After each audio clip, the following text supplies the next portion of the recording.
इस बार मे प्लीज माय लॉर्ड्स की शोभा बढ़ा रहे हैं former supreme court justice doctor Mukundakam Sharma, जिनकी विद्वता और निष्पक्ष दृष्टि भारतीय न्याय व्यवस्था में एक स्वर्णिम अध्याय के रूप में अंकित है। What inspired you to choose law? I belong to an academician family. न्याय आपके लिए केवल किताबों तक सीमित न रहा, बल्कि आम आदमी की उम्मीदों का सहारा बना। और इस ऐतिहासिक संवाद के साथी हैं सुप्रीम कोर्ट के प्रतिष्ठित अधिवक्ता और धर्मशास्त्र के मर्मज्ञ डॉक्टर किसलय पांडे, जिनकी भाषा में कानून भी है और संस्कृत की गहराई भी। आइए जुड़िएगा एक ऐसी शाम के साथ जो सिर्फ कार्यक्रम नहीं बल्कि एक विरासत का साक्षात्कार है। May it please my Lord's. Harassal presents May It Please My Lords in association with Celestial Radiance, the Chosen One, powered by Vedic Legal and Company. This is Sharma. Welcome to Make Please My Lords. Thank you. Thank you for inviting me. Pleasure is all mine. This is Sharma. And before I move to the substance, I would put this to you that the practice of law doesn't come with a bed of roses. and as I can see, you come from a family of academicians. What inspired you to choose law? Yes, you are right. I belong to an academician family, and you see, not only my father, but all my uncles. I mean, majority of them, they are into teaching department. And my wife also, incidentally, was a professor in the Guwahati University. My sister was a professor in the Guwahati University. So that's how I am. But then, you see, what happened was when I was very young, I was, say, about 8 years old. My father has a very good friend, Justice P.K. Goswami. He was a practicing lawyer initially, but became a judge of the Guwahati High Court. And then he came to the Supreme Court also. He retired as a Supreme Court judge. So my father and Justice Goswami were good friends. Okay. Justice Goswami used to come to our house.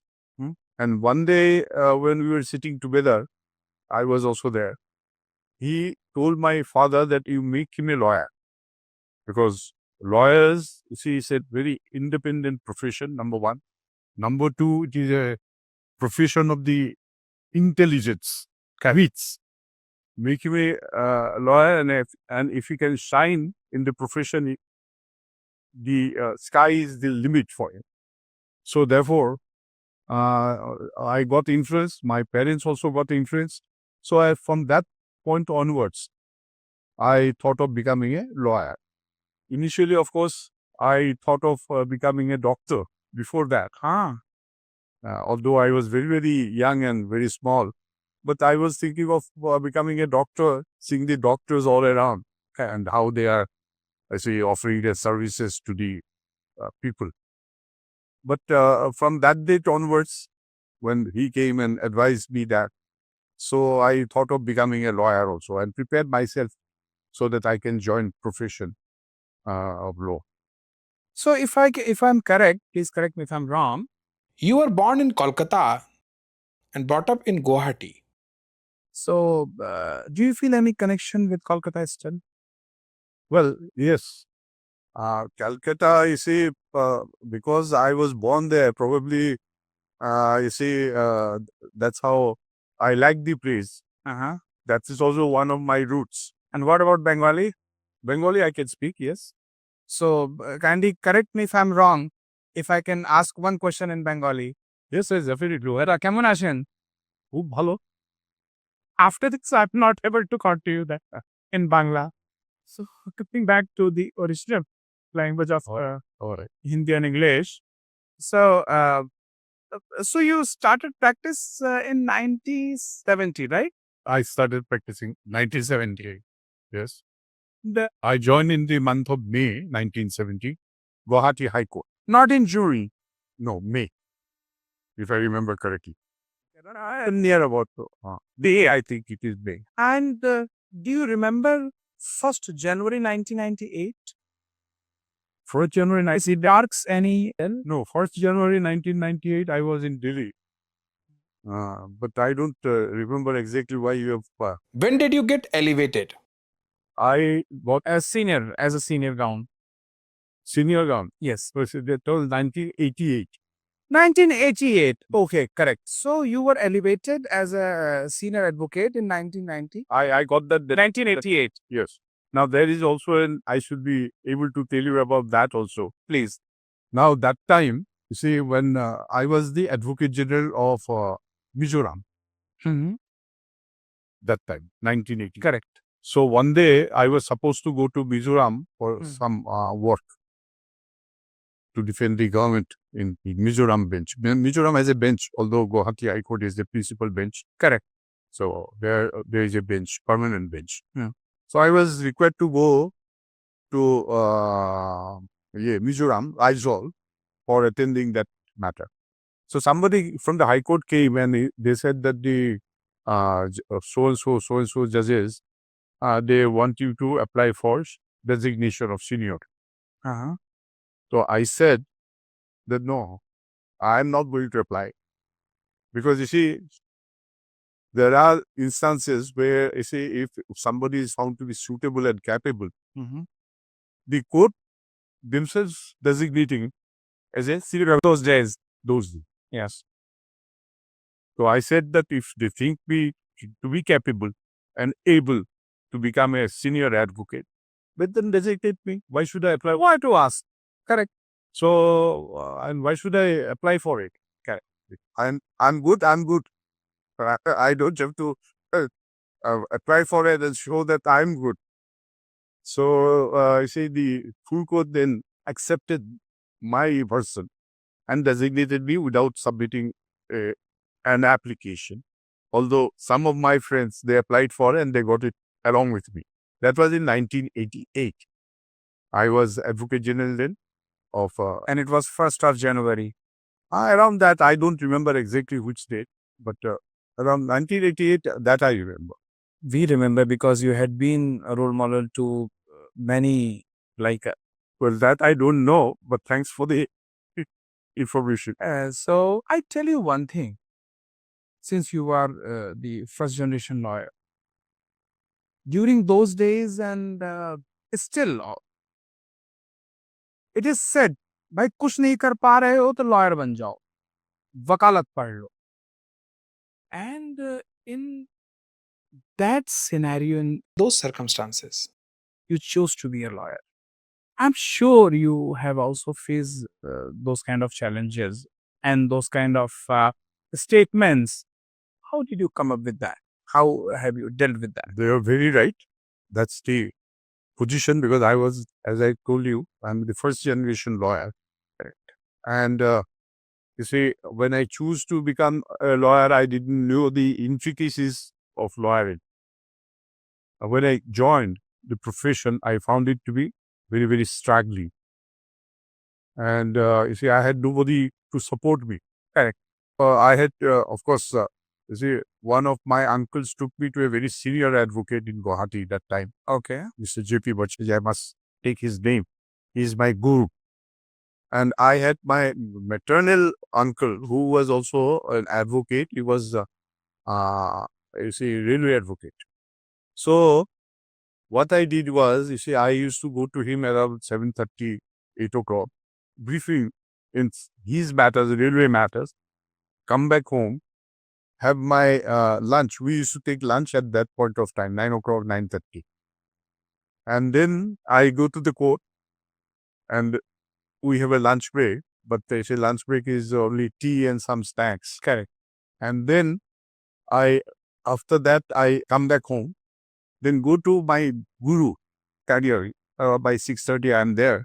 And I always reach back home by around 10, 10:30. So that was my routine. I had to struggle all throughout. For 10 years, I struggled. And thereafter, I could see the light. The best period as an advocate, I became the Advocate General also. I started my own practice, my own chamber, along with some juniors also, around 1979. And from that time onwards, I never looked back. That's the struggle. But it's a very hard life. You have to be very perseverance. Must have that quality to be a good lawyer. And the initial days are very tough. Very tough. I had to go through that process. And I know what a struggle is for a young lawyer without any background. So I had faced that. But then you see, I feel that if a lawyer is sincere, hardworking, has perseverance, then he is bound to succeed. And I'm saying from my own experience. One straight message to those who are getting frustrated and about to lose patience or about to take exit from the profession. What a strong message you want to give to those newcomers? My message, as I said, that you have to be hardworking, you have to be sincere. And then if you have these qualities, as I said, if you have these qualities, you are bound to succeed. Nobody can stop you. Excellent. Correct. So that is the message that I want to give to everybody. Don't be frustrated. Number of times frustrations come. Some of your friends will say, why are you struggling like this? You come to this business or that. I'm about to come on this. एक message उनके लिए भी जो young lawyers को lightly लेते हैं या वो ये कहते हैं कि अरे कुछ नहीं कर पाए तो लॉयर बन गए या कुछ और नहीं कर पा रहे हो तो लॉयर बन गए. एक स्ट्रॉन्ग मैसेज जस्टिस शर्मा उनके लिए भी प्लीज. हाँ, मैं ये बोल सकता हूँ कि फेथ इन योरसेल्फ, आगे बढ़ो और आगे अगर स्ट्रगल करके आगे बढ़ते हो तो you are definitely going to reach your target one day. Excellent. That's the my message to the young lawyers who are just joined.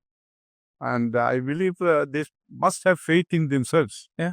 If they have faith in themselves, I believe they will be definitely successful in life. And in this profession, sky is the limit. You see, you can be anything. You have seen the lawyers there. So, this motivates me as well. So, private lawyer to advocate general and thereafter as a judge. How do you see this transition? See, I joined the bar in 1970, as I said. Then in 1975, when the emergency was imposed, that time, you see, around that time, I had to find out some options also. So I was looking for options. Then, you see, I was inducted as a panel lawyer of the government of Assam that time. And that's my first assignment that I got. And then 75 to 78, I was in 78, started my own practice during this my guru's chamber. And then from that point of time, I became in 79, I was appointed as a part-time lecturer in the University Law College, Guwahati University. They have a constituent college, Guwahati University Law College, where I joined as a lecturer in 1979. And then, you see, my practice also grew therefrom, because people, you see, used to come to me. Of course, initially it was very small cases and all that. And then slowly I could get better briefs with much of a exposure.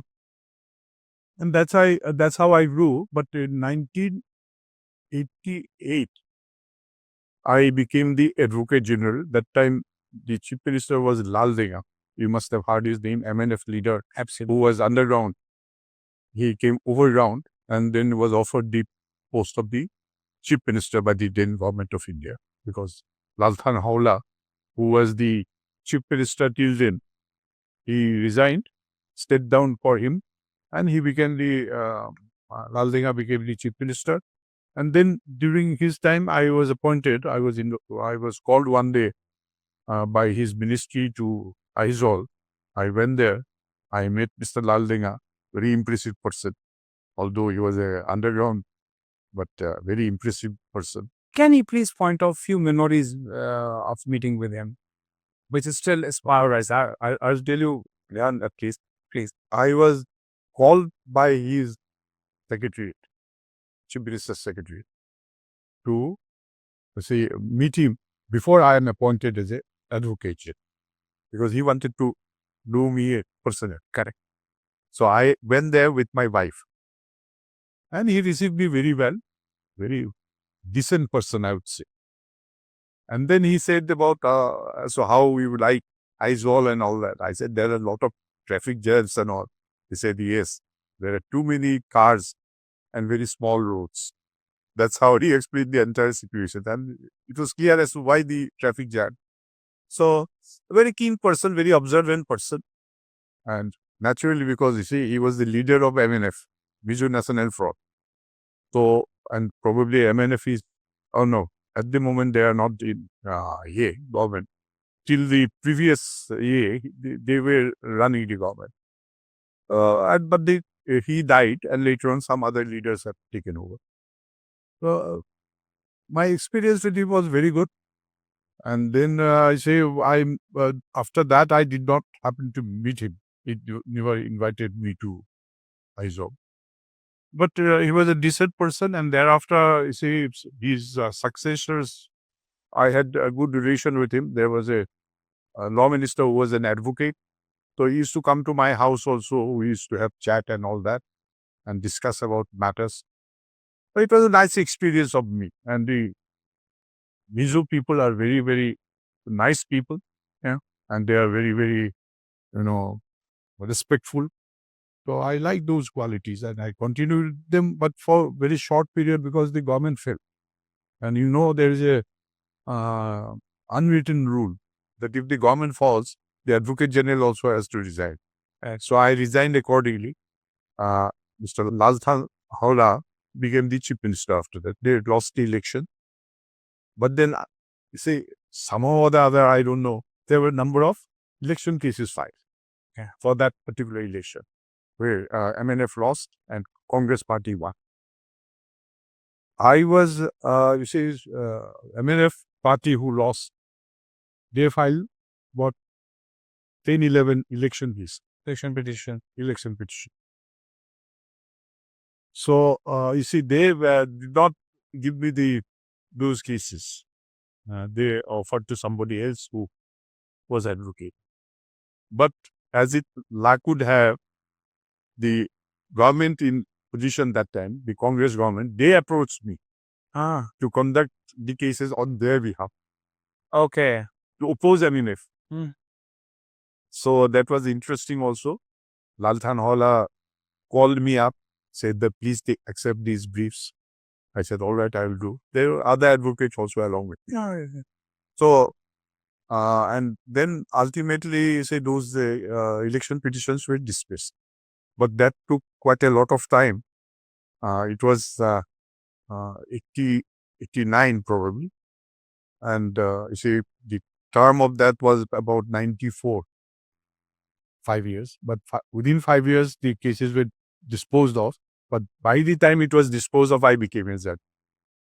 Excellent. So that was the good. 94, I had become a judge.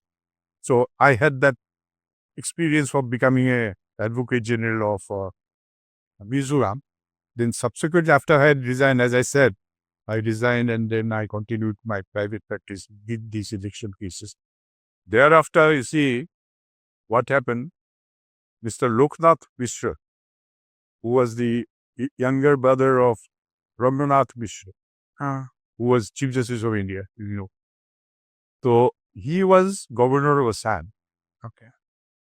So, you see what happened, Assam, he was the governor then, Chief Minister was Hitesh Sarkar. And in Nagaland, there was a governor's rule.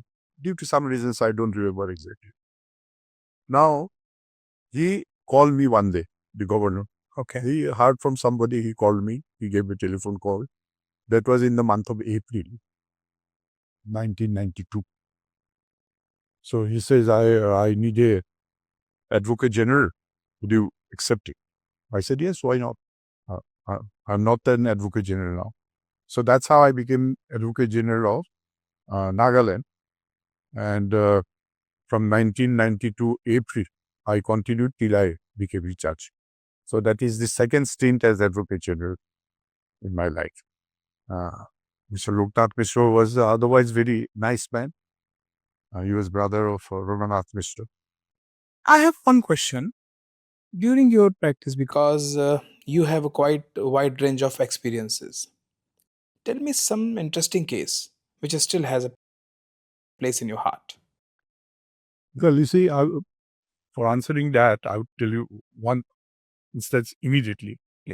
When I was an advocate, that was about 77 probably. 77, 78. private advocate. Yes, correct. I was doing private matters. But the court, you see, as I said, MNF, sir, Mizo National Front was on the ground. So it was banned organization. A number of people were arrested under the visa, that time it was visa, Security Act. And 1 year imprisonment, they were there. So they filed some letters to the High Court that we are being interned in the jail and we want our release. So that matter came up before a division bench of the Guwahati High Court. And see, they appointed me as their 𝐼𝐻. Right? So now government of Mizoram, that was against the government of Mizoram.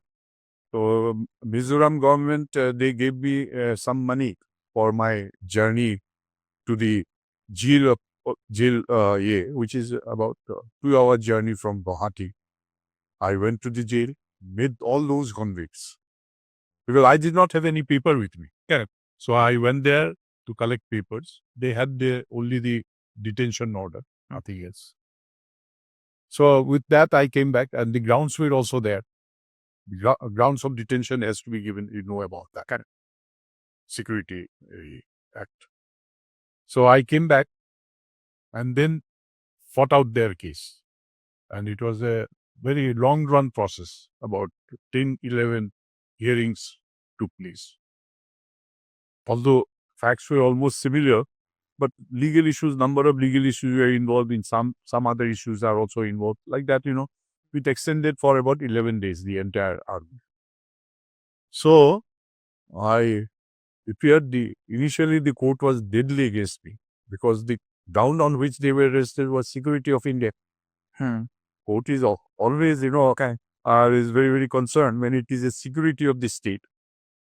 And I had to argue, place number of decisions of the Supreme Court saying that the sanctity of these his rights and all that. So ultimately, see, it was hard. One of the judges was deadly against me during the hearing. One of the judge, Justice Rangarajan, who had gone from Delhi only. He was a judge in Delhi High Court.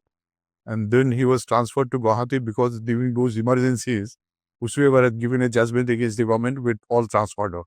So he was accordingly transferred. He was in Guwahati. He was heading that division bench. And one judge, Senior member.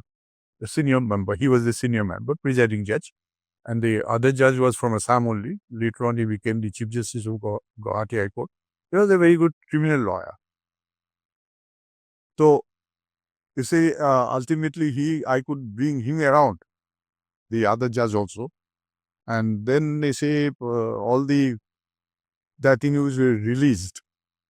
And then the court, at the end of the judgment, they wanted to give me some remuneration. That you have done well, so we are giving you some remuneration. I said, no, I don't want any remuneration. You see, I have been able to get them released. That's my remuneration. Good convince the Honorable. That was also recorded in the order. This is a report, and this is in 1979 probably. Criminal Law Journal. So it's a reported decision. I still remember that. So that's one experience that I have, satisfaction. I mean, after doing a case, I've been able True job satisfaction. and that probably has given me that exposure to Mizoram also, because they have all seen those orders and my arguments, everything. So probably they were influenced by that judgment also to make me the Advocate General. That may be the end result Although I did not take any remuneration, I got my remuneration that way. I understand. So, this is the Phase. of practice which you have crossed. What were the key challenges which you have faced as a practicing first generation lawyer? As I said, I had to struggle at the initial stage. But once, I crossed about, 7, 8 years of practice. Till that time, I was dependent on my senior, my guru, as I said. But after that, I had my own chamber, I had my own office, and then I had some associates also. With their help, I could grow myself. And then this struggling period was over. I was getting some cases, argue independently in the court, got that opportunity, got visibility in the court. They could see me. And that probably helped me in my later life to become a judge.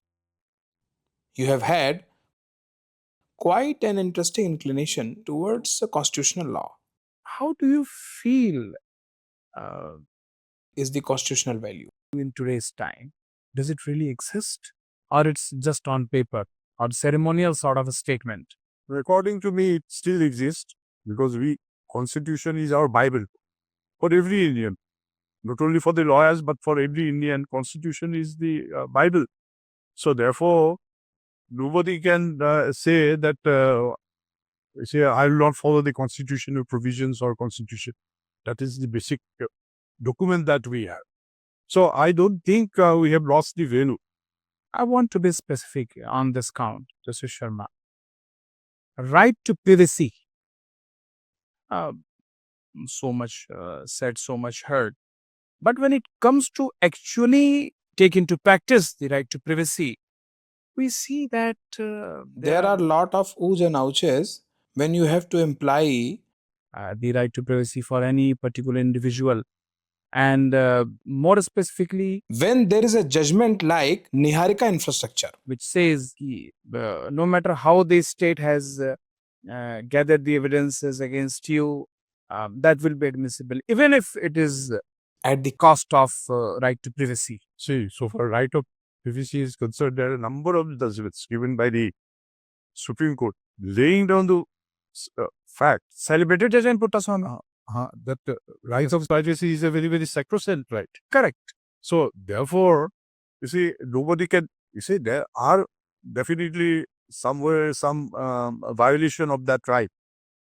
State authorities sometimes do violate those provisions.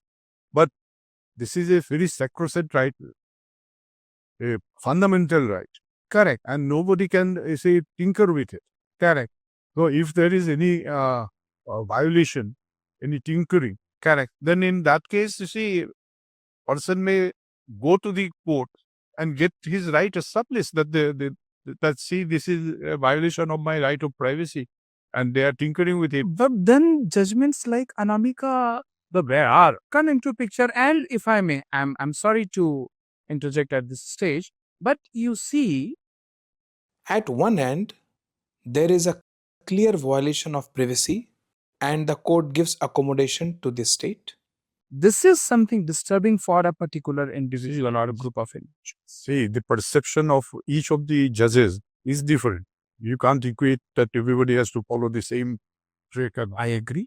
So individual perception always come into way. There may be aberration somewhere or the other, but the constant. But then leverage of that judgment will be taken by the may not said below. May not be. There could be, on facts, it could be distinguished also. The judges know how to get out of a law, which according to them is not, is a good law. Equality before law. Do you think it really exists? According to me, it exists.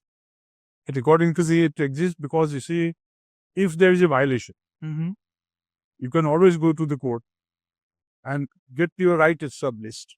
And it comes to when a state and the preference is given to the state, because for the court, both are equally. Equality before law, that law is generally amongst the individuals. If IO commits any mistake, court tries to give a leverage to the IO or a state, it is seen. No, I don't think so. That, in some cases it would happen because you see, if the IO can satisfy the courts That or if on 2 dates, if an accused doesn't turn up, non-billable warrant will be issued against him. And if IO is not coming, then billable warrants are going. The wireless matches are going. say there may be cases, 1 or 2 somewhere, which is causing some damage. But as a whole, you see, everybody says that judiciary is the last resort, talking to the, and all the accused, including the leaders, they say, oh, we have great respect for the judiciary, think I will get protection from the judiciary. Correct. This is being said. So, judiciary still has a lot of reputation and a goodwill from the people.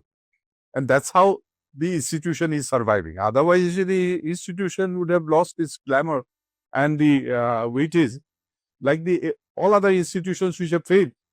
Do you think right to justice is also slightly being discriminated among the rich and poor? Because rich can engage as many lawyers as they want. So yes, you are right to what extent that they are Can go to high court, they are they try to engage the best of the lawyers. Correct. Whereas a poor person is unable to do so. Correct. See, there are 2-3 aspects here.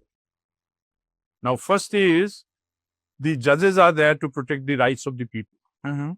So, even if there is best lawyer available, it is the judge who is going to give the judgment. So, he may be influenced, he may not be influenced by the best of the argument by a very leading lawyer. He may be persuaded by a lawyer who just have 2-3 years experience also. And we have the alternative dispute resolution system. Now, a person who cannot afford a good lawyer, he can approach the regulatory authority to engage a lawyer for it. But in that case, a person going through legal aid counsel and a person who is engaging top brass lawyers. That's what I said. That yes, but it is the judge who is the deciding. Sir, don't you think there should be some training sort of or some orientation program on every quarter for judges for to deal with such kind of issues? No, there is. You see, now for example, I will tell you about this. So what judges are concerned, and with all due respects, I'm talking about specifically lower judiciary. The district courts. Yes, correct. I'll tell you about that. District courts, you see, the high courts have been arranging for their training. Whenever there is a development of law, they are arranging for a training camp for them. And it is a continuous effort. The high court judges also go for their training in the Judicial Academy, Bhopal, National Judicial Academy. Even the Supreme Court judges, they have been going for these trainings to the National Judicial Academy. They are getting, you see, some training so that they know the recent developments that are taking place not only in India, but in other places also. Okay. So that's how they are keeping themselves abreast with the latest development, latest requirement. And so are the high court judges and the district court judges also. So therefore, this training is available. But I'll make one suggestion here. And I've been saying this to the even Bar Council of India also that there should be some forum for training the lawyers also. This is because of the fact that unless the lawyers come prepared, if they are not good, my judgment will also be bad. Absolutely. So therefore, I need assistance from him. And assistance means very good assistance. Absolutely. So that I can develop myself, number one, and my judgments are good. Now, unless there is some training of the lawyers also, to some extent, those who are, I am not saying that give this training to everyone, but those who are willing to take this training, they should be told about the recent developments, what are going on, about the recent trend in other countries. Our country also, some other high courts might have given very good judgments. Tell them about that so that they are also abreast with those developments, good laws, and can tell the court in a particular matter that this law, please look into it. So that will be very helpful for the institution. That's a very good idea. But I mean, say, as you said, and we have also observed that time to time trainings are going on, but there is something which is greatly missing in the system because of which the problem is Still persists. despite training, despite of lot of judgments. So I'm coming on the point of bail. Uh, it seems judges are under some fear or some systematic lacuna Because they do not seem free while granting bail. or accepting the pleas of bail.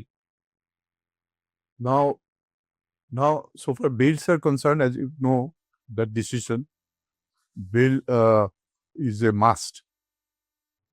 Bail is a rule, Bail is a rule, and there is the exception. there is an exception. Now, that being the foundation Mhm, of the criminal law of India, mhm. there cannot be any exception to that. But you are right there, that in many matters where bail should have been granted, is not granted. Why not granted? Because the district court are scared of the high court judges. Because some of the matters come to the high court. If the bail is not granted, you say the high court may grant, then you say they don't make any observation. But if a bail is granted Mhm. in a matter where the high court feels should not have been granted, then they make some observations against the judge. This has happened. And the matter had gone to the Supreme Court also. Supreme Court has said that these observations should not be made because it sort of give a fear psychosis in the minds of these sort of observations will definitely create problem for him. So the Supreme Court has said so. So these district court judges, sometimes they are scared that there may be some adverse comments about their functioning Observations, yeah. in the High Court. So Supreme Court has now said to the High Court judges that you should not make these observations against that is his perception. Your perception may be different, but you should not make any adverse comment against the functioning of the district court judges. I believe with these changes and some decisions of the Supreme Court, the judges and you see the main concept of the judiciary is that the judges have to be bold and independent. They should not be scaring that somebody would say something. Mhm. Now, in that particular case where the High Court had made adverse observations against the judge, the Supreme Court has taken up that matter and has criticized the High Court judges. Hmm. So that's how they are protected, and this protection must be given to the district court judges. But sir, during this ups and downs, what about the cost which is imposed upon that poor person? No, that is, you see, that cannot be avoided. You see, now that person may not come out of the jail, but ultimately the defect is cured. Correct. But Supreme Court granting bail, for example, in this matter, where the trial court had granted, this district court had granted, High Court set aside, and then Supreme Court said, no, your decision is wrong. Trial court judge is correct. It has happened. So you say, of course, it is time consuming. Mhm. It is money consuming also, because the person has to go to the Supreme Court, engage a good lawyer, and then get that sort of order. Justice Sharma, don't you think sometimes the process is a punishment for the poor person? Well, if I ask you, but see, poor persons, if they cannot afford a good lawyer, as I said, we have an alternative available. We have the legal aid authority engaging some good lawyers also sometimes. Very good lawyers, criminal side, civil side, very good lawyers. And even then, that transportation, that communication, that parokari, ghar ki rishtedari, is it not a punishment for a common man? no, that of course you have to. When there is a litigation against a individual, he has to look after his case naturally. He has to go to the court. These sort of things are, you see, What can lawyers do to make sure that the process does not become punishment? What value can we add? no, you see, that's what is being said all along, that lawyers have to be also bold, independent, and they must Provided that there is no content against us. no, why should there be content? If you are bold, Yes. and if you say something to the court, will there be content against you? And the judges take it on. No, but certainly, see, I don't think that they will carry it forever. Yeah. For one particular case, this may have happened. Yeah. But judges judge should not be carrying it in mind for future cases also. Yes. I don't think that is the virtue or the nature of a judge, which we know.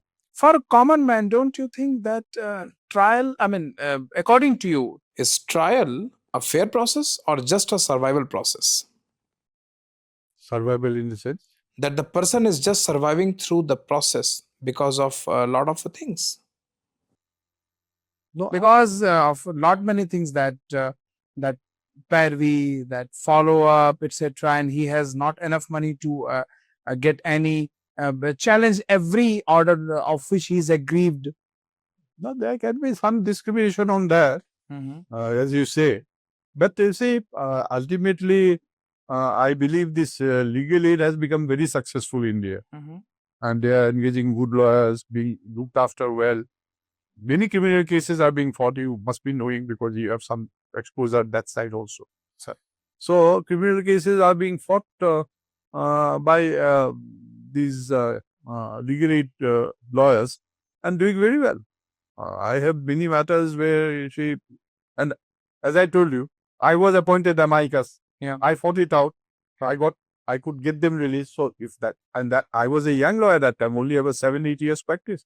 Yeah. So with that sort of a legal aid lawyer, definitely say the poor person also would get the justice correctly. You had been the judge to celebrated High Court of Guwahati, and thereafter you came to Honorable Delhi High Court. No. In between there is another. But yes, please. I'll tell you about that.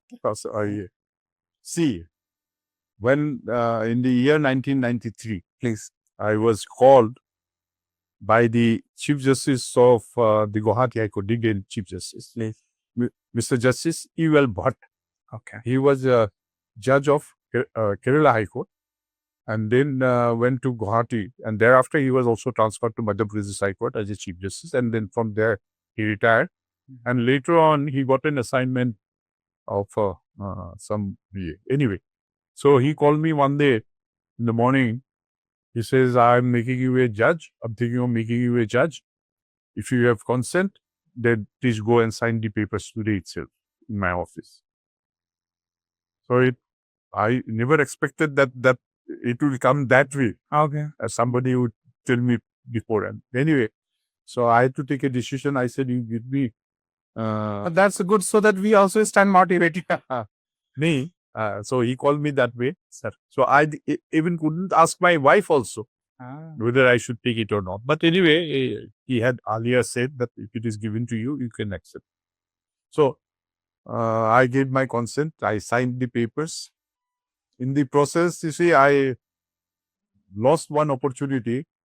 That very day when he called me at 11 o'clock, you see, a meeting was of the Bar Council of Assam was called, and they were to select a representative to the Bar Council of India, representative from Assam Bar Association to the, and I was sounded about that, that we'll select you and send you as our representative to the Bar Council of India. Correct. I missed that meeting. I couldn't go because I was busy here. Correct. So anyway, so he called me and gave me this offer. I accepted it. And after about, about 6-8 months, so one day the Chief Justice of Guwahati High Court again called me. He told me that, you see, I have both good news and bad news for you. Then I asked him, what is the good news? Because I want good news to come first. So he said that, you see, at that time this collegian system was not there. The Chief Justice of India was the final authority. So he says, I met the Chief Justice of India, and he said that you are being appointed as the judge of the Guwahati High Court. Then I asked him, then what is the bad news? Obviously, yeah. So he said, see, now they have adopted a new policy, according to which all the judges appointed in this particular year, 1994, will have to go out, will be transferred out. Okay. That was a bolt in the blue. I never explained that my wife was working in the 𝐤𝐻𝐷 University as a professor, head of the department. My children are, you see, they were students that attend schools, right? Lot of problem.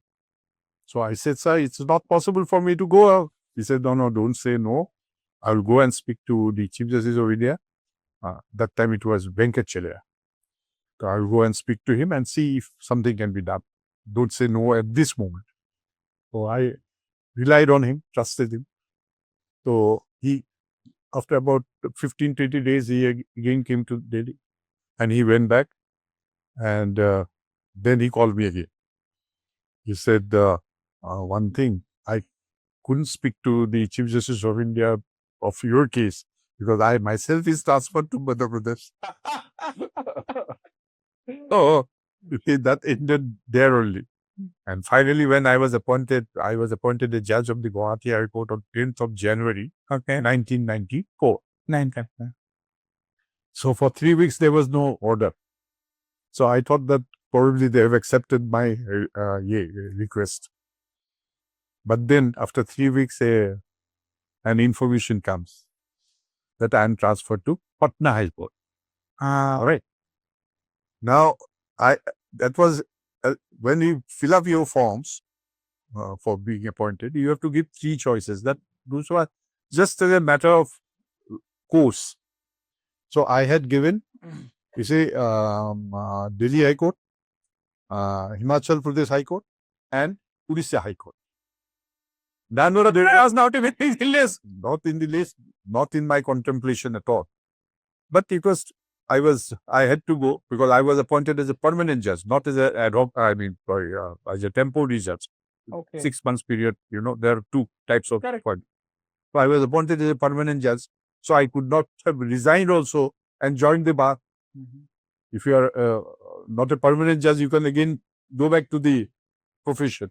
That was not possible for me. So I had to carry out, and thereby, you see, I lost the company of my family for about 9 months. I went to Patna, took my oath there as a judge of the Patna High Court, and that time Ranchi was a part of the Patna High Court. And the undivided Jharkhand was not a. So I worked for about, say, 3 weeks probably in Patna High Court. In a division bench, I was placed. So then, I see, after about 2 weeks or 3 weeks, the Chief Justice of the Patna High Court, the then Chief Justice, Justice Puripurnan, he is also from Kerala. He came to the Supreme Court later on. So he called me. He said, Justice Sharma, you have to go to Ranchi. Ranchi was a bench, permanent bench of prayer. You have to go to Ranchi. I said, sir, I have just been uprooted from Guwahati. Why do you want to send me to Ranchi? I have not even properly landed. I said, practically not, So he said, no, you have to go because see, is a direction from Delhi. So I said, but he said, he was good enough to tell me that you go as a circuit bench. You go, find out, and then you let me know. Stay there for 2 weeks, and then you accustom yourself with the surroundings and all that, and then come back and report back. So I did that. And I liked it. Because you see, the advantage in Ranchi is, firstly, it is about only 5-6 judges, not many. The nature of the work was very good because it is a mineral belt. Coal, all those mineral wealth is there. Then Tisco is nearby, Jamshedpur and all that, very developed. So nature of cases were very good. Those are mostly commercial matters and moderate and all those central excise matters and all. So I liked it. I said I will have an exposure to these sort of commercial matters.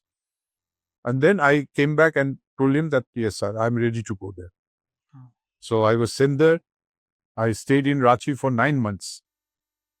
Then, Chief Justice of India was 𝐉𝐻𝐷𝐿 who appointed me. So he somehow or the other, he thought that I should be brought to Delhi.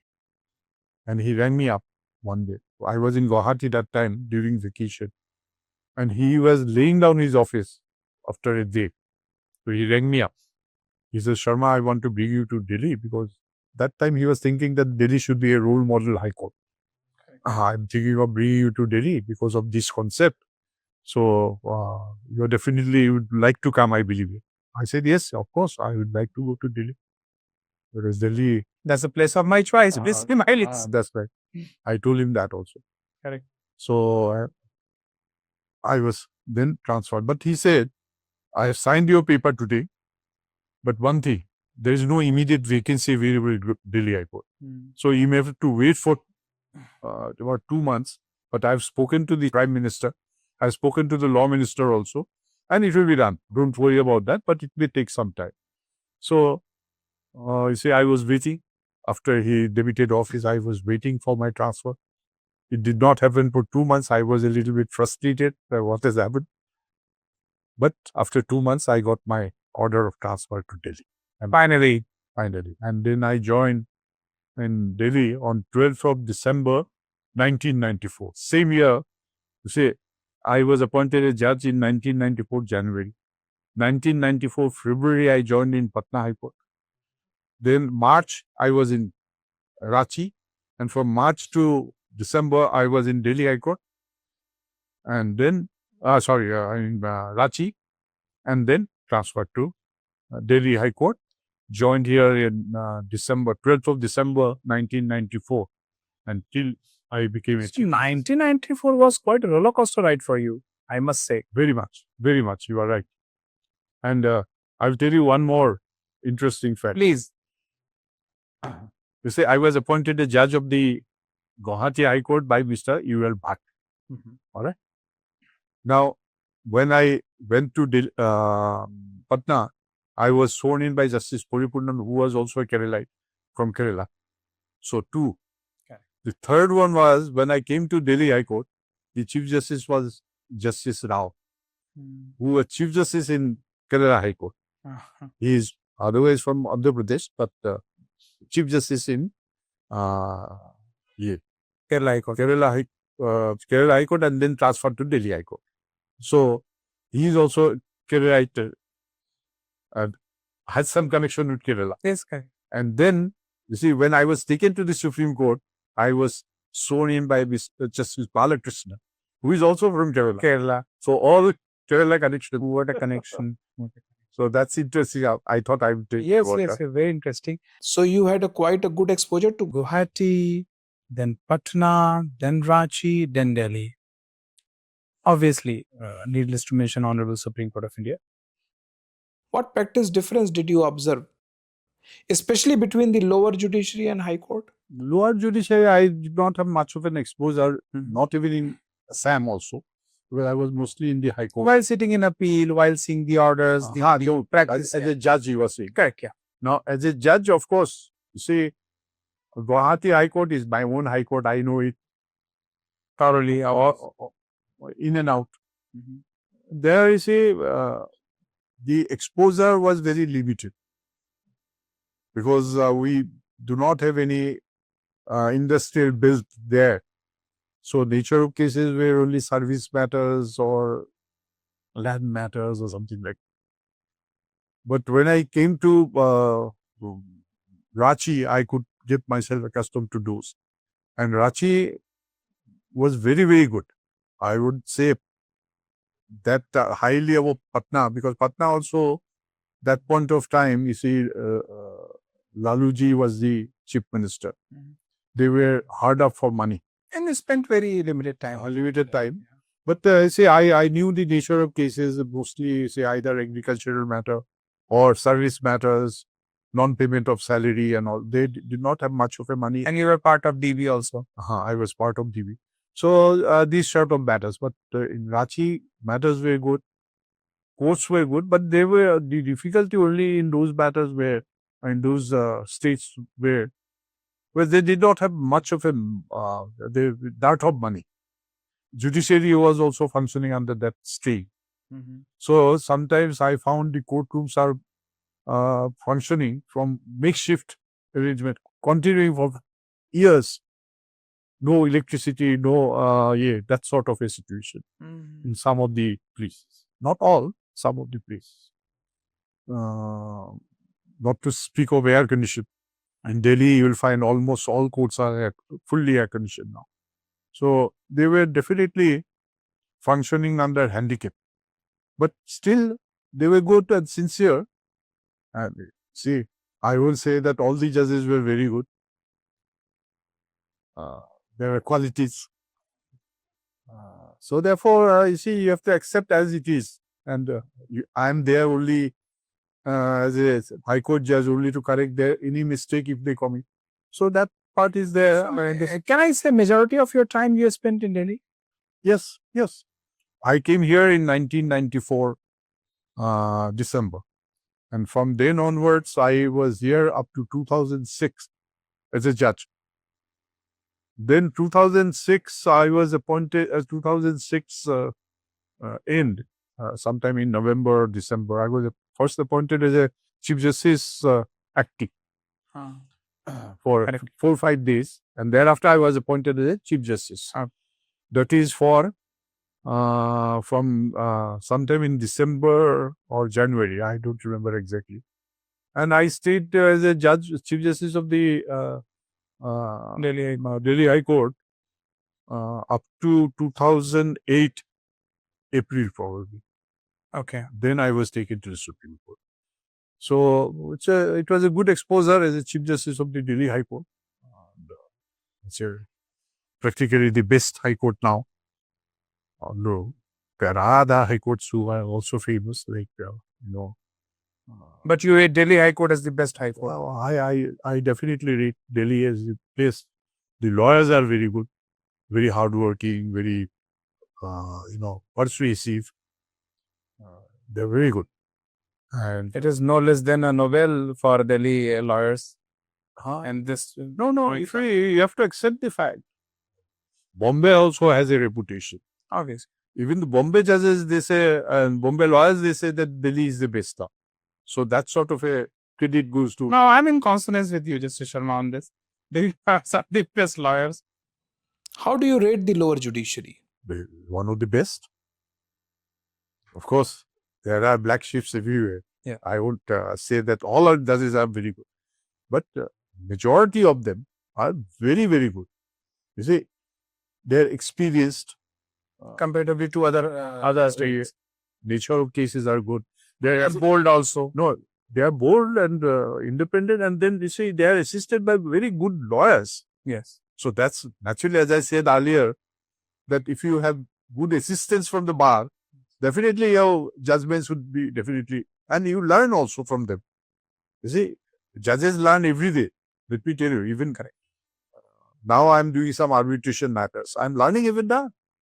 So there is no end to learning process. So far advocates are concerned, judges are concerned. And they are being taught by these good lawyers. So therefore, they are developing themselves. So therefore, you cannot equate a judge from Guwahati High Court, District Court Judiciary of Guwahati High Court, and a judge of the District Judiciary of Delhi. Well, definitely a vast difference. They are always, you see, the best of the profession. So therefore, any specific message to young judges of Delhi? Yes, I have been associated with the young judges of the district judiciary all along. Even before I became a Chief Justice, I was number 2. Justice 𝐉𝐮𝐬𝐭𝐢𝐜𝐞 Jain was acting Chief Justice for a very long period. I worked with him, looked after the district judiciary. For example, this circuit court was constructed during our time, and we saw to it that the judges get the best of the rooms with all facilities, air conditioning and all that. Saket is quite good. One of the best now, because all other courts were constructed before that. Saket was the recent one. Yes. And then after that, 𝐉𝐻𝐿𝐴𝐽𝐻, of course, the land was given to the High Court during my time only. Okay. We wanted more, but they gave us just 5 bighas also. So construction started later on after I debuted office. judges. But you see, they have the best of the infrastructure, best of all the facilities. The Judicial Academy is doing very well. So therefore, quality of the judges are also good. District Court. I won't say, as I said, that all are very good. There are black sheep, but you see, some of the judges, they work only up to 1 o'clock. Thereafter, they don't come. That has happened when I was the Chief Justice. I used to go for inspection. I found out that that's wrong. I believe that system is not there anymore. Yeah. I would appreciate say if it is not that everybody is working overtime. Yes, they are giving time indeed. As far as the criminal justice system is concerned, don't you think that witness turning hostile is a threat to criminal justice system? It is so. It is so. Definitely it affects. Now, see, why is it happening? Yes, please. Now, all people have become materialistic these days. Now, even if a person has seen an occurrence, now he is won over later on. And to some extent, we are also responsible because there is a delay in the trial. Correct. With the passage of time, nothing is happening. So the witness who is there, he can be won over by giving money and when they get an opportunity. So we are also responsible to some extent because of the delay that is being caused. But why the delay is taking place as different facets. I'm not going to Various compelling factors. Yeah. Oh, yeah. So there are number of factors. Now, if you ask me on that also, I will definitely say, so why not? Please.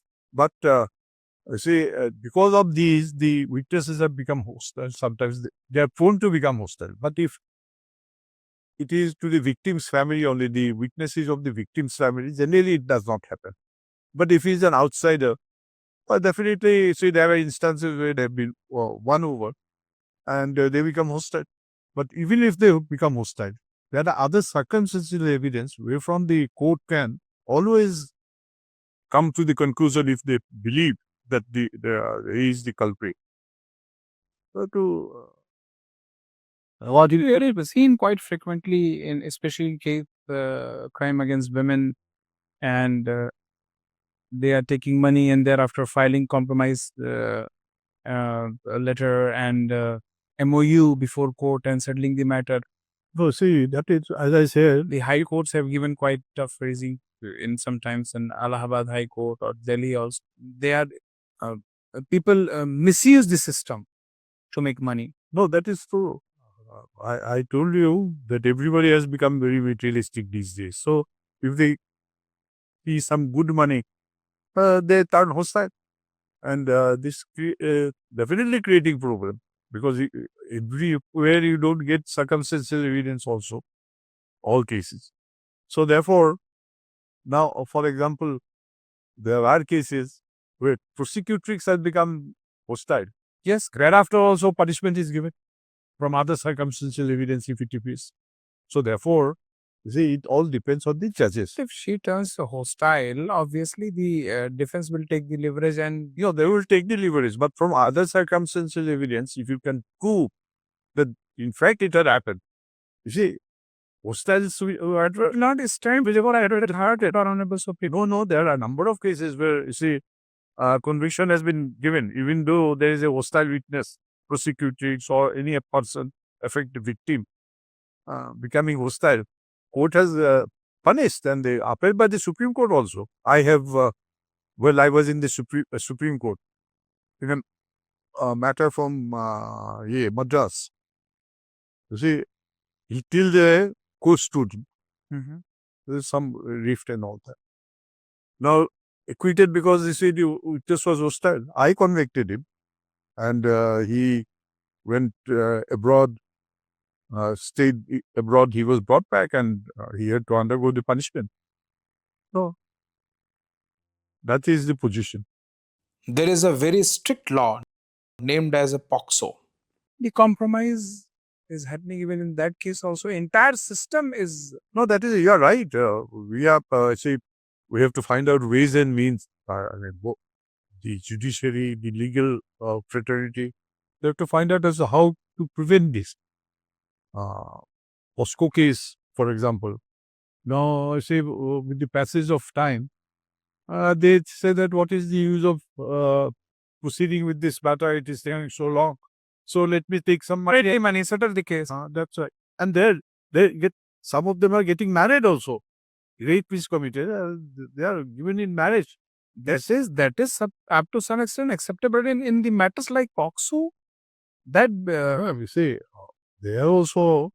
Why should they be given in marriage who has violated, say, your dignity. dignity? So because the girls are forced to do that. Correct. But sir, is it not very unfortunate that people are taking advantage of the system for their own benefit, that too in cases like POXO. Yes, I would agree to that extent. You see, these are some of the loopholes that we have in our system. I would say legal system, because judiciary is a part of the legal system. Okay? The entire, all the people are to be blamed for this. The litigants, the enforcing agency, judiciary, even legislature also. The laws, there are so many loopholes in the laws also. So legislature is responsible for that. So you see, there are always some loopholes, some shortcomings somewhere. And I believe all together, all these stakeholders together should find out ways and means as to how to improve this and how to block this system. Since you have categorically mentioned about enforcement agency, investigating agency, I would like to put this to you, sir. Don't you think that sometimes investigating agencies or IOs overstep, which compromises with the judicial freedom or the judicial process?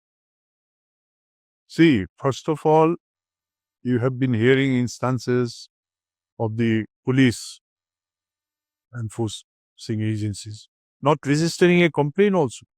Correct. There's so many instances coming in. But later on, when there is a turmoil and agitations and all that, they immediately do that. Immediately run arrest for the So see, why this attitude? I'm sure they are also, overworked. Sometimes they say that why should we register? Because why should we register? Because they say it will increase our work. And they say that we had not registered the FIR because it was of civil nature. That also happening, yes. There are many of them. It's reported in the newspaper almost every day. Then you see when there is some agitation in front of the police station or media takes over, then they start registering the matters. This is very unfortunate. But I believe, you see, with the passage of time, they will also understand their responsibilities to the society. And you see, in many matters, the charge sheet is not filed for years, taking up some plea or the other. You see, whereby the accused may be entitled to get bail. So it's happening also like that. But I'm not blaming the entire enforcing agency. But there are some black sheeps, as we have in other agencies also, or other system also. So I don't know how to improve this but I believe, we say, court has a responsibility in that. If there is any negligence. There we go. Lalita Kumari clearly commands that action must be taken against the erring police officials who do not register the FIR. Yet they are going scot-free.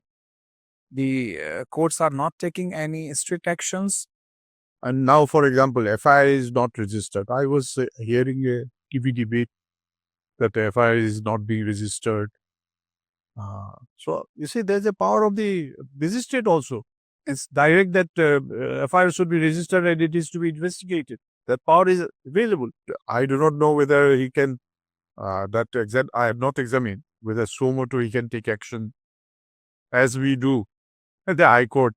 That may not be available, but somebody has to go to him and file an application that anybody can file it. Yes, that can be done. So there are so many. You have, sir, raised very important point. Anybody can go to court and file a complaint disclosing the commission of cognizable offences. And now it is up to the honorable magistrate concerned whether what Direction to issue direction, issues direction. necessary direction Correct. as called for. That's right. So this will open obviously new doors for the provided the knowledge of such information of cognizable offences. So if you permit, I can add one more. Please, sir.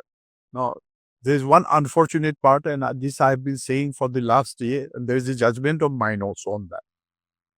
Now, these investigating agencies, for example, the police, now they have dual responsibility. One is investigation of the crime, and then maintenance of law and order, maintenance of the road, VIP duties and all that. Now, you have to have, when you make the investigation, say for example, cybercrime. Now the officer concerned, the investigating officer must have some experience and some training on that as to how the things should be done. In other matters also, in some of the investigation, you need some training. Now you give the training, spend some money on that, and then on the next day you transfer into maintenance of law and order. So what is the use then? Well, what I had said in my judgment, that this is to be bifurcated. Clearly bifurcation. You see, who are investigating the crimes, they should be one way, and the rest should be in one group. So that there is no intermediate. Subject special. Yes. Now he is given the training. Otherwise, that training goes waste. When he is brought here and he has to stand somewhere doing VIP duties, the entire training goes waste. So therefore, there should be a bifurcation between the investigating agencies also. Those who are investigating the crimes and other things, they should be put in that watertight compartment. And the rest will be doing all these things. Because you need good officers there also. And they are also to be trained as to how to maintain the law and order situation. You need some sort of a training. Even VIP duties. What are your responsibilities? What are your duties? You need to. So they should be given proper training in those lines. No, since you have mentioned about keeping special officers for special crimes, for like cyber, etc., it gives absolute new idea for the judges also, for to a specific training, for advanced training for the judges to understand the IT laws and financial crimes, etc. So I think that will help the especially lower court judges to learn more new ways to redress the justice at the earliest point. As far as I know, such trainings are being given to the judicial officers now, and even to the investigating officers also. Separately, police is giving those trainings, so that you see this advancement in the crime factor, for example, changes in the crime area. They should be acquainted with those also. How do they commit the crime? What is the procedure on all that? There has to be some training. I think judicial officers are being given training in these changed circumstances. But there has to be some impact analysis, some impact assessment as to what impact that training has caused upon a particular judge. That is so. There has to be assessment definitely, because the High Court judges always get their judgments. From there, they can very well ascertain. So, where does he stand on merit basis? I was also, I think, you see, if these trainings are given regularly, that will definitely help improve the system altogether. Since you have mentioned about system, I would like to mention about growing concerns about the transfer and posting of judges. Do you think it is on merit, or some external forces or external factors are there? Now, see, I was a victim of transfer myself. I did not like it. Naturally, who would like to go out of their own place, leaving all the family members, leaving all the relations? Nobody would like that. And coming to an unknown place is very difficult. No friend, no acquaintance at all. But see, so far I am concerned, by this transfer I am benefited. It's a boon in disguise for me. I will learn so much. If I would have been in Guwahati, it would not have been possible for me to learn so much. So that's definitely a benefit. Now, you are, of course, on a different line that this transfer posting, whether there should be some transparency or not. I think there has to be a transparency as to why a particular person is. System is absolutely opaque, don't you think? No, but no. Now you see the new system gives the reason as to why he is being transferred. It does not, sir, with all due respect. It simply says for the better administration. No, you see, for example, in my transfer, it could not have been a better administration. I was put to a particular court because you see, they wanted to test my merit also. But that time system was absolutely different. Now there is a collegium system, and the concerns are ways that there is some preferential treatment. I don't say, and that is members of the bar say. Well, you see, indeed, so far members of the bar, some are benefited by the orders of that transferred judge. They will say good about him, that the transfer policy is good because a good person has come. Now the judgment goes against him. You will blame, oh, see, what a meritless judge has been brought. So this thing happened. You see, the bickerings are there. But I believe, you see, a judge when he is transferred, because transfer policy is there. There is no doubt about that. And if 5 judges, because for transferring a particular judge from a particular high court, you need 5 judges to agree of the Supreme Court staff. Correct. And you see, you cannot blame all the 5 judges because they have taken the decision conjointly, unanimously.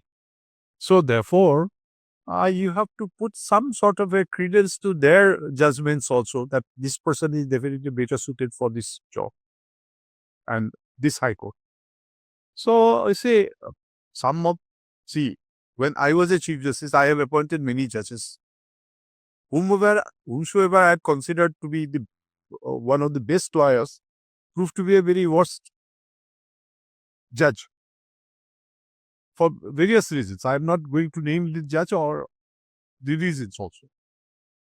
So therefore, at the time when you make a decision, this is open. I mean, it could be for better, it could be for worse. So therefore, it happens in this also transfer. With leave of your lordships, can I say that you are saying that the existing collegium system is flawless? No, I don't say that. But they say collegium system, according to me, is at least functioning. Now, there is no other way out. Now, the system that was put in has been stuck down. Every reason can be penned down and it should be made public. See, On a Supreme Court website. there is some difficulty also. If you say that I am transferring this judge to this high court, a very small high court, because he is not good. See, you are spoiling his career. So therefore, in every case, it cannot be give reason. That will adversely affect the judge. Sometimes it is happening because he is not doing well in a particular high court. So therefore, he is transferred out. Correct? It happened in Delhi also. A particular judge is transferred because of some allegations against him. Yeah. So can that be mentioned in the order? Linked adversely, there were more than whatever. There are so many. Yes. So therefore, it's a little bit difficult to give reason. But that is the best way at, If at all, with all due respects to honorable judges, if there is some complaints, so shifting them from one place to another, is that a solution? No, that is not the solution. When a complaint is received, the collegium looks into it. Not that they say they are immediately transferred.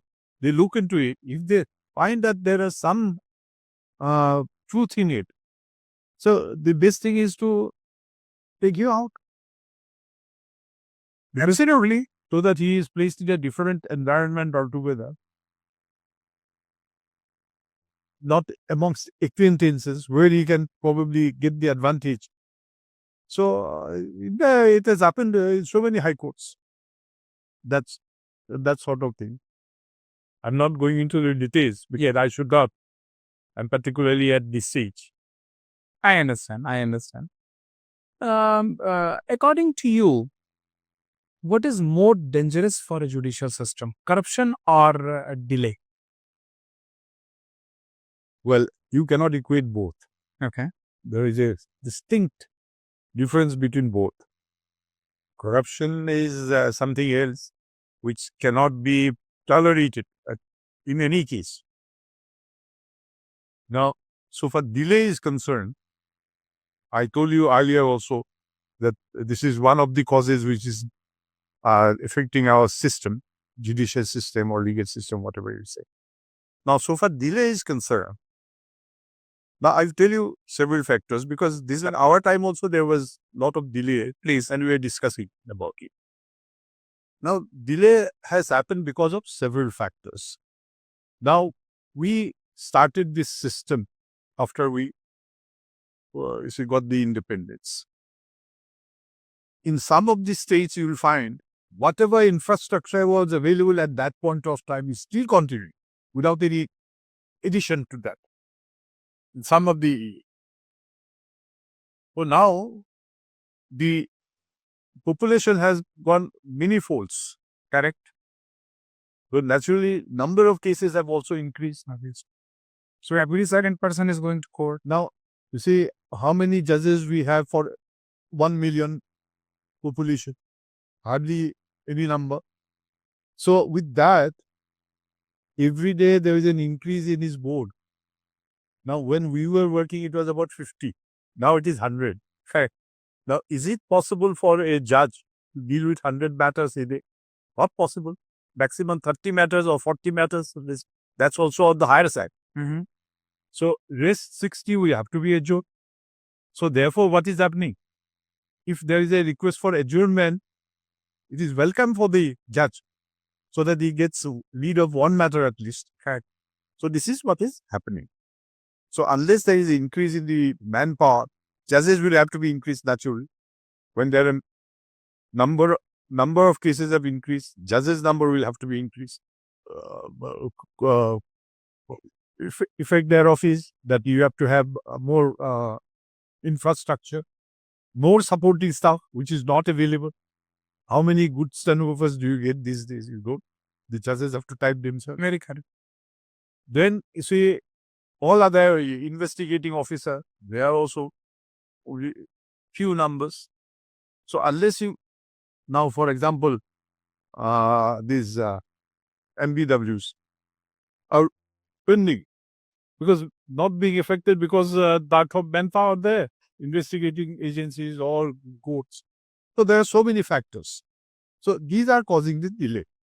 Now, in order to avoid this, the judiciary has found out a means alternative dispute resolution system, ADR. Now that has become effective. For example, mediation, for example, has become very, very effective. Correct. Now, Delhi High Court, you have seen the mediation center. There's so many good mediators. Yep. They are brilliant result also, outcome also. Now, for example, when I was in the Supreme Court, I was sitting in a bench where there were some matrimonial dispute matters. So I referred about 7 matters in my entire stint there. Always successful, 100% successful. So that's the position. Now, arbitrations, for example. Now, a suit takes about 10, 12 years, correct, decided. But arbitration, when you come to arbitration, it is decided within about 3 years' time. Maximum is 3 years.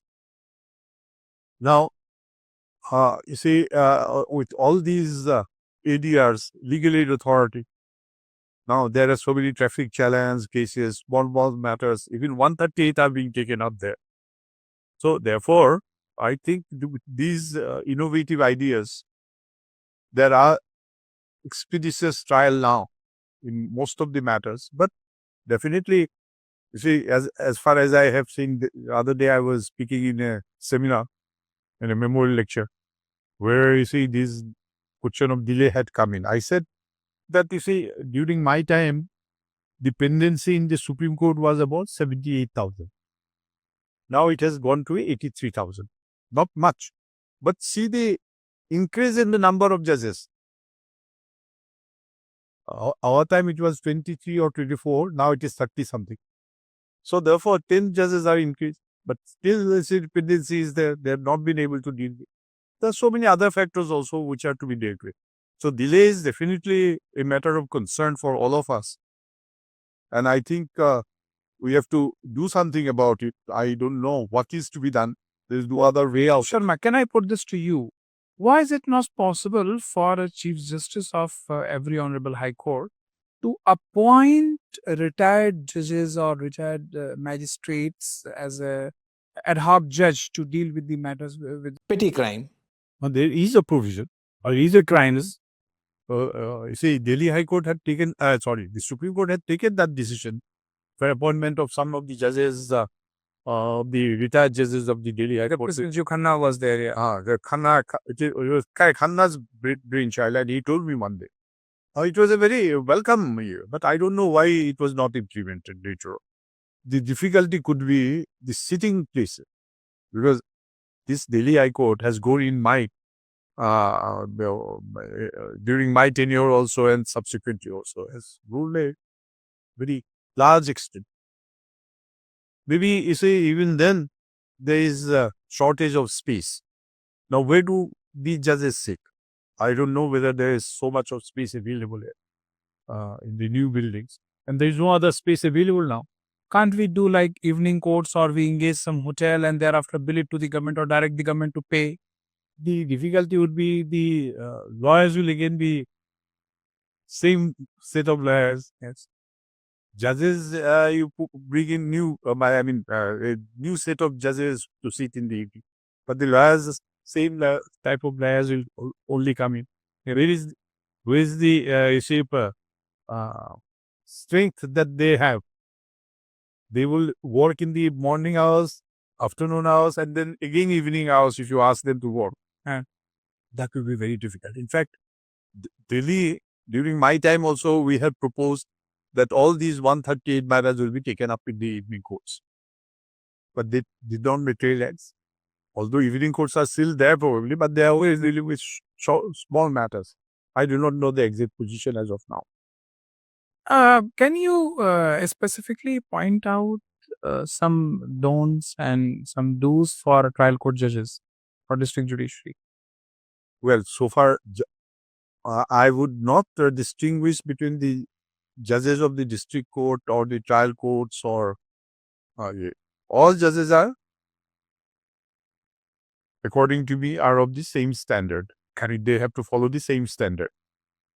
Now, what are the do's? Do's are, you have to be bold, you have to be impartial, you are not to be biased, and you have to work hard. All these apply to us also, those who have served in the Supreme Court and the High Court. Don't submit to face value. Don't submit to face value. There are so many factors. So therefore, you see, now for example, when you said about the face value, now the judges are generally, they are aloof from the lawyers or the litigants. They generally don't go to all the functions they are invited to, dinner party or something. Now, even if they go and somebody appearing before them on the next day, he had accepted the invitation, gone there, and next day, that particular lawyer has some matter before the judge. If I'm bold, I'm independent, will I be influenced by that factor? Absolutely not. So therefore, you see, there is saying in Hindi, dosti pakki kharcha apna apna. This was said by one of the very, very great judge of ours. that I would never say look to his face at that point of time when the matter is before me. At that face value जो आप बोल रहे थे ना sir, वो मेरे ख्याल में इतना इफेक्ट नहीं करते. कुछ जजेस को हो सकता है, पता नहीं मेरे को, लेकिन ज्यादातर तो नहीं हो पाएगा. I understand. Before I go to my last question, I want you to tell the young lawyer what is courtroom art in your words. Courtroom art. Courtroom art इसे और ये बात ब्यास है नए वकीलों के लिए. देखिए इस पे है. This is all you have to know and earn the skills of being a good lawyer.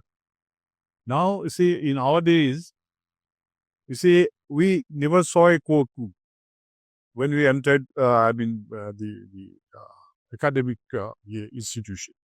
We never saw a court. How it is conducted, we did not see that. Okay. Now, what is the position? That the very first year they joined this 5 years course, they start going to the court as interns or of themselves. They go. So therefore, there is scope to learn that skill as to how a particular matter is being argued. They see, and then they are well prepared when they join the bar. But we did not have those opportunities. But still, we could pick up. How could we pick up? We used to attend the court every day, and that also. You see, one senior advocate. Once, you see, when I joined, that was about 1 year of my practice also. Now, in the evening, afternoon, by 3 o'clock, we get bored. Correct. If we sit outside, we get bored.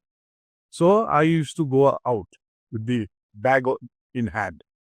So one senior advocate who was unconnected with I was telling you about the incident that had happened with me when I was in Guwahati High Court practicing.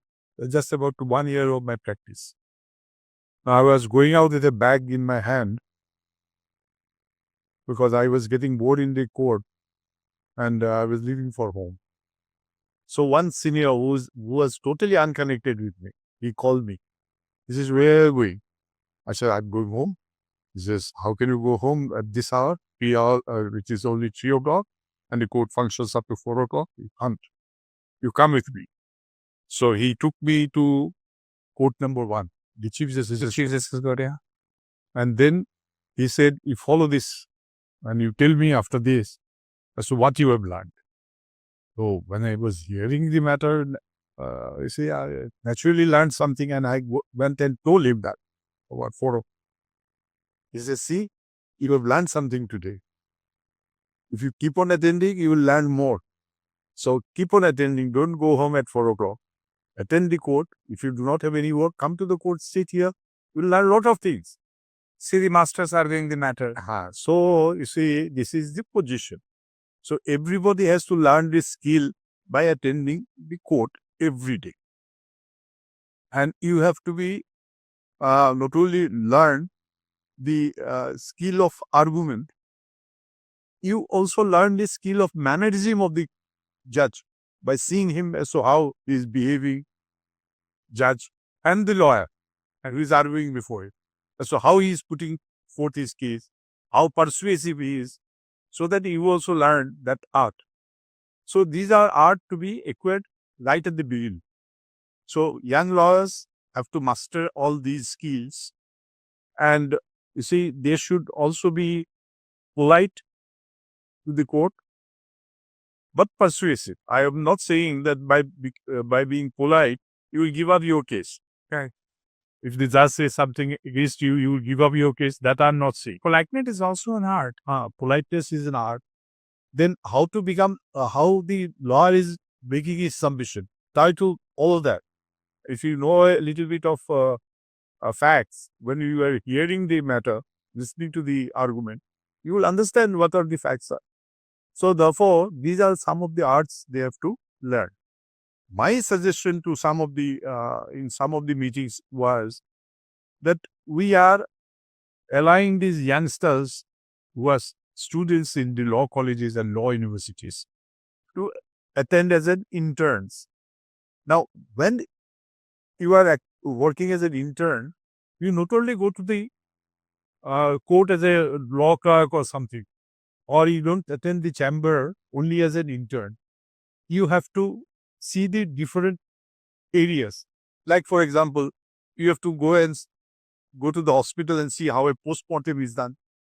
You have to go to the police station to see how a FIR is registered and how an investigation takes place. You go to the revenue court and see how the sale deed is made, how mutation is done. So you must have A ground level experience. ground level experience in all matter, which will help you in the later life when you are an advocate. These were my position. There are so many fields where you can go and learn. And I think arrangements should be made by the particular university or the college management to send them to different areas so that they can learn from all those areas. If you send them only to the court as a law clerk or to a advocate, they will learn only the art of these things they will never learn. So I think that is one facet where some concentration will have to be given. It is also seen that the young members of the bar are always in hurry while reading the files, perusing the charge sheet, examining the statement of witnesses. How do you see this, and what would you like to suggest them? You see, we know of that justice hurried is justice denied. There is a saying. Correct. The same is the case with the lawyer. If he is hurrying through, Hurry makes he will not learn anything. Because you see, this is a area and a profession where you have to learn sometimes by committing mistakes also. So therefore, one has to be very, very careful. He must have patience. I've said earlier also, he must have patience. And then, you see, he must be able to learn from the briefs that is available. He will have some briefs, definitely.